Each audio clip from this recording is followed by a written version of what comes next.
O papiano de ministro Ursula Ares tem vários aspectos, começa a cometer crítica a vários pontos de seu manejo e o ponto cardinal de aqui.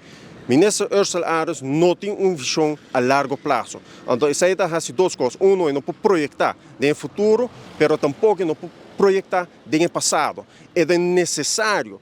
Por exemplo, o governo acredita tanto tocante a RDA, mas nós não estamos com investigação ativa riba que passa em RDA. Para Kiko, porque provavelmente no momento aqui, o governo aqui tem gente que está sendo exatamente o que passa em governação passada.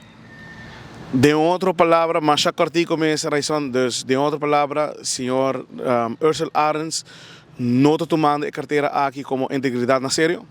O qual me está pensando que o full nos país me se lanta e toma problema aqui na sério, para sobre se pode compreender que a pobreza de verdade, pode compreender que a corrupção que causa a pobreza. Se pode haver gente que está de necessidade, é para motivo de maneira que nós manejamos o país aqui. E não para motivo do qual passa ayer, e não para motivo do qual passa ano passado, é para motivo do qual nós vimos desde 1986.